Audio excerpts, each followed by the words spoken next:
You know why Bitcoin is so important to society today, and especially today?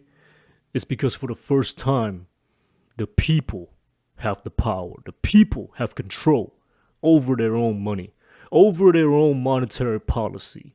We get to control that, not the politicians, not the government, not a third party, not the kings, not the queens, no one. The people control it. Let me explain, okay? In order to understand why Bitcoin is so important, you have to understand why it was created in the first place, okay? Bitcoin was created in 2008, roughly 2008. An anonymous creator called Satoshi Nakamoto. We don't know if it's a female, male, a group of people. We don't know. He's anonymous. He never came forward to this day. No one knows who he is. He came out in 2008 with a paper called Bitcoin, a peer-to-peer cash white paper, right? Basically, he sent it out to a group of people, less than 10. A group of people called the cypherpunks, who at the time were very intelligent, smart men that were working on cryptography and coding and all that. Very smart, sophisticated people. Okay, he sent it to them, basically saying, "Hey, I came up with this protocol to be the next peer-to-peer cash, aka decentralized network that can become money." Right now, when he sent that to them, they were very skeptical because we have tried to make digital cash before. We have tried to create internet money before, and it always failed. It never worked because of a lot of reasons, and that's a whole different video that we have to get into. But basically, it never worked. Okay, so everybody was kind of skeptical of Satoshi. They don't know who this guy is. He got a blank picture for a profile. Nobody knows what these guys are crazy. But anyways, eventually they start looking into it, and they realize, wow, this thing might actually work. So why did Satoshi create this thing called Bitcoin and money and decentralized money? What does all these things mean? Well, you got to understand, in 2008 was at the end of the financial crisis when, the market just collapsed, right? The housing market collapsed. Everything fell with it. The governments were printing money like maniacs in order to spend and in order to fund their own agenda and to bail out banks, big corporations, and just basically saving the rich saving the rich at the expense of the poor. Because why? When you print money and you create more supply of money and you push that supply out there, it devalues the money. It's just the basic law of economics, supply and demand, right? The less supply of something that it has, the more demand it will have, meaning higher value. And the more supply of a thing, it will create this negative feedback loop to where it's worth less. That's just the way it is. So when the government was doing that, they basically they were bailing out their buddies, their Wall Street buddies, and they left the people on Main Street to die, pretty much, to come to their own rescue. And they basically pickpocketed Americans because they took away purchasing power. They took away the value of the dollar that these people worked so hard for. So anyways, so when Satoshi saw that, that had to have given him the motivation and the motive to create this thing called Bitcoin. Now let's go back a little bit further. Okay, gold has always been the best form of money known to man. Because why? Gold has just all the right characteristic in order to make it money, right? It has durability, meaning it can last for a very long time. Portability, meaning you can carry it with you. It's not stuck to one place like a tree, for example. That would make a good form of money because you couldn't bring it with you anywhere. Divisibility, well, gold is all right with that, right? It's not very divisible, as in if I want to pay for something that's worth less than a whole bar of gold, I would have to scrape off pieces of gold in order to pay you for like a loaf of bread, because I'm not going to give you this whole bar of gold for a loaf of bread, and there's no way for me to break it down. And they used to have to literally like scrape the dust off of the gold in order to pay for little things, right? So that aspect, no, it's not that great. Uniformity, meaning basically verifiability, meaning you can verify right away that the gold is real, the bar is real. Now that is also not a very good category for gold because there has been known to be a lot of counterfeit gold. There has been known to be a lot of people using nickel plates or copper or whatever, and they just wrap the gold around it. And when people measure that gold or they weigh on a scale, they think it's oh, this is 5 ounces of gold, but no, it's actually only like half an ounce. So there has been a lot of those examples going around when it comes to gold as well. So verifiability, not so much. Now, the last characteristic that makes gold a great form of money is limited supply, aka scarcity, right? It's very scarce. It's very hard to produce a bar of gold, an ounce of gold, whatever, a gram. Because why? Gold has to be dug out from underneath the earth. And it takes a lot of human labor, it takes machinery, it takes, industrial power, it takes a lot to find gold, right? So that's what makes it scarce. And scarcity is the number one most important attribute when it comes to a reliable store of value or money, right? So the problem with that also is that with gold, you don't know exactly how scarce it is. You think it's scarce, right? We think that, oh yeah, there's not that much gold out there in the world, on the planet, for us to mine. So therefore it must be worth a lot of money. But how do you know that? No one knows. No one knows. And so far there has been instances of people finding a big old freaking mine of gold just laying there in the middle of nowhere, and they're like, oh, score. So then when that happens, guess what? The supply gets diluted, just like when the government print money, right? So gold is great because you think it's scarce, right? It's objectively scarce, right? In your mind, you're like, oh, this thing is pretty rare. If I own a bar of gold, it must be worth a lot of money. But you don't know that because, come on, guys, there's gold in Mars. Elon Musk. How do you know he won't go to Mars by the next year or 2 years or 3 years from now and mine a bunch of gold up there and bring it back down here? You don't know that. There's no guarantee. It's not verifiably scarce. So that brings us to Bitcoin, okay? Oh wait, let me go ahead and explain why gold came into the picture in the first place. So gold was everybody's way of using as a medium of exchange and a store of value, meaning that's their form of money. That's what they were using for centuries, okay, of humanity. Now the government decided to step in because they want to regulate it, because they wanted to be the middleman, right? They want to be the third party. They want a piece of the pie. So how did they do that? Look what happened in 1930. 1930, they confiscated everybody's gold. They took everybody's gold.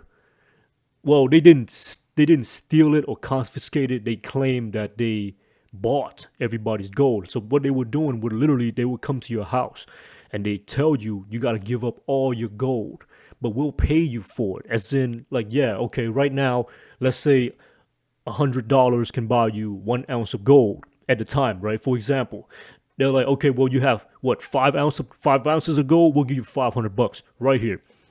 So the citizen didn't like it, but what can they do, right? They're being forced to give up their gold, so they give up their gold. So the government pretty much effectively bought all the gold, okay, in 1930, and in 1971, guess what they did? They signed a bill, okay, into circulation, saying that we are now going to cut off all ties to gold. The US dollar will no longer be pegged to gold. Now, what does that mean? That means that before, in order to print $1, the government has to have that dollar's equivalent in gold in their treasury in order to print more money. So if they want to print $1 million worth, they have to make sure they have to go and look for $1 million worth of gold, because that's the only way they can keep the value of the dollar sustainable, right? So what they did was, in 1930, they confiscated everybody's gold. They took everybody's gold. And in 1971, 41 years later, they cut off the tie to gold. So now that gave them the power to print as much money as they want, whenever they want. And that's what they did. They started printing money to fund the war, whatever, right? To pay for their military, all kinds of shit, whatever. 2008, financial crisis happened. They cranked up that money printer times 10. I'm talking about they printing more than ever before. And that's what caused Satoshi Nakamoto to create this thing called Bitcoin. For the first time, think of it like Prometheus when he stole fire from the gods and gave it to man. That's what Satoshi did. He took the power of money and he gave it to us. Because before, every form of money that we ever had, we needed a third party to verify it. Like if I give you $100 bill, how do you know that that $100 bill is going to be worth anything tomorrow? How do you know? Because because of the government, right? The US government. You know that, oh, they're going to reinforce my money that I have, and they're going to guarantee that, oh yeah, she does have $100 bill. Let her spend a $100 bill and pay for whatever groceries she want or whatever. So you needed a third party. You needed somebody to back that money. But the problem is when you give people that kind of power, when you give the politicians, the government that kind of power, the royalty, they abuse that power. So now because we give them the power to back our money or to verify that our money is worth anything at all, and we also give them the power to create as much of it as they want, what they do is they start printing more and more of it every time they get back into the corner. Every time a recession comes, every time, you know, they're in a little predicament, they can print more money. They can print more money, but at whose expense? Think about it. At whose expense? They print that money, they spend it right away, right? They fund their own agenda, and then what? And then a few months later, inflation kicks in because that's when the effects start to take place because you don't feel it right away. When they print money, you don't feel it right away. It's not until that money starts going into circulation, and then that's when you start feeling the effect of inflation. Supply and demand, basic economics, right? The supply of something goes down, the less value, the more valuable it is. The more scarce it is, the more valuable it is. But when you put more of it into the world, when you print more of it and you just dilute the supply, it's going to be worth less. So that's why your purchasing power has been going down exponentially over the past 70, 80 years. There's a reason for that. There's a reason why back in your grandma's day, you could buy a carton of milk for like a nickel, and now it's like $4. There's a reason. There's a reason for that.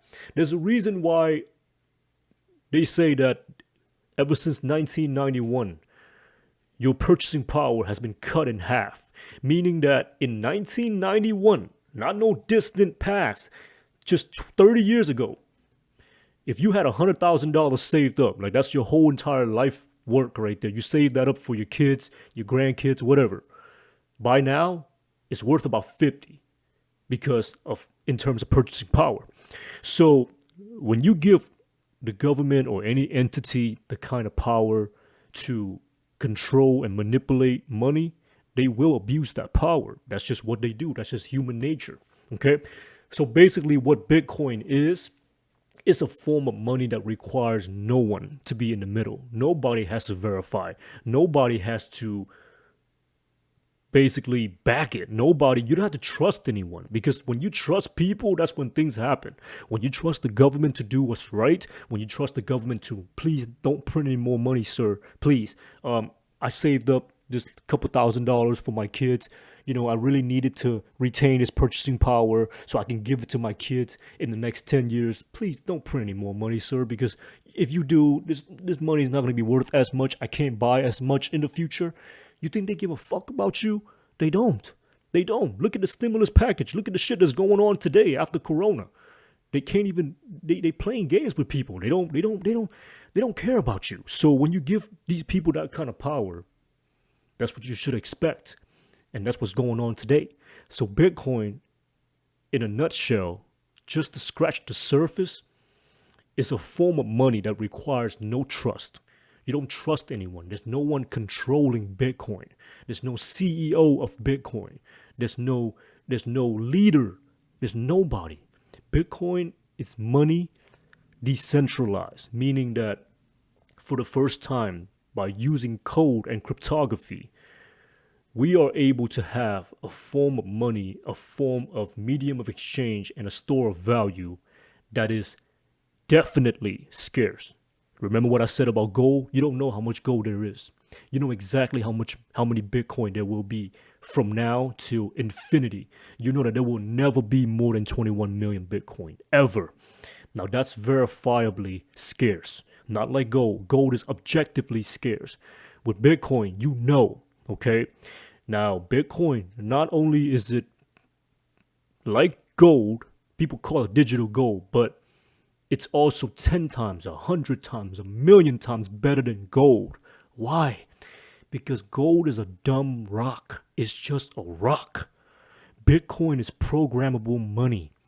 Bitcoin is continuously being built, being worked on by the smartest developers in the world, the smartest cryptographer in the world to make it better, faster, smarter, stronger every single day. And technology moves at a very exponential speed. The same as how not even 20, 30 years ago, the idea of a computer and you being able to look at pictures on the computer and all that is impossible. Impossible, right? All you got was this giant, big old box of whatever the fuck it was that you had to store in a building, and that was the computer.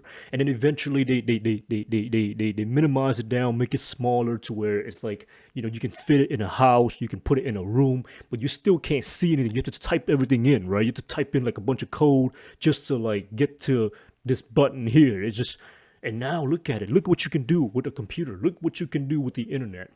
And that's the exponential rate of technology and how it moves. It moves so fast, and you're going to blink and it's going to take over. And that's what's happening with Bitcoin. And people are starting to wake up to it every day, because right now it's still so small, guys. It's so early, right?